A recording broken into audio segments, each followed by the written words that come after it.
Menarik perkongsian yang dibawakan oleh Ustaz Sukri Omar, Pengerusi Lajnah Dakwah dan Pembelaan Islam, Pemuda PAS Malaysia.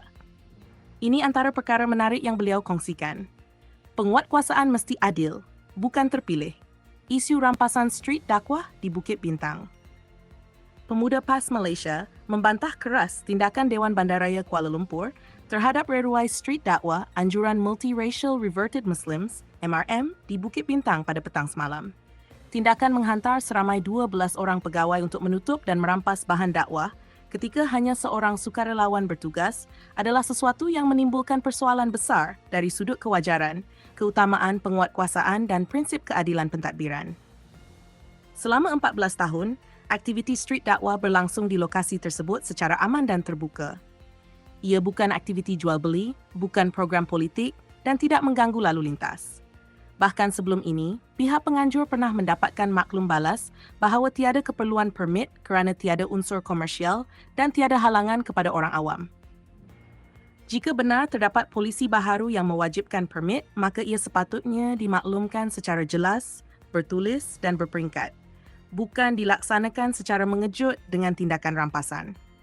Lebih-lebih lagi, apabila pada minggu sebelumnya, aktiviti yang sama berlangsung tanpa sebarang teguran.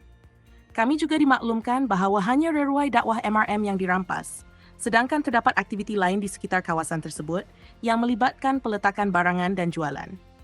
Jika semua pihak lain memiliki permit, maka jelaskan kepada umum supaya tidak timbul persepsi penguatkuasaan terpilih. Jika tidak, maka prinsip keadilan menuntut tindakan yang konsisten terhadap semua. MRM adalah sebuah organisasi yang patuh undang-undang. Jika perlu memohon permit, mereka bersedia memohon. Jika dikenakan kompaun, mereka bersedia membayar. Pendekatan kami jelas, hormati undang-undang dan institusi. Namun, timbul persoalan apabila terdapat pihak yang mendakwa mempunyai hak mengurus kawasan tersebut dan merancang untuk menyewakannya kepada pihak lain. Jika benar kawasan pejalan kaki awam diserahkan kepada pihak ketiga untuk tujuan komersial, maka pihak berkuasa wajar menjelaskan dasar dan mekanismenya agar tidak menjejaskan hak penggunaan awam secara adil. Pemuda PAS ingin menegaskan bahawa dakwah secara aman adalah hak yang dijamin dalam kerangka perlembagaan persekutuan selagi tidak menggugat ketenteraman awam. Pendekatan keras terhadap aktiviti dakwah yang bersifat sukarela dan tidak komersial akan menimbulkan persepsi yang tidak sihat dalam masyarakat. Pemuda PAS tidak mahu membuat tuduhan melulu. Kami percaya DBKL adalah sebuah institusi yang profesional.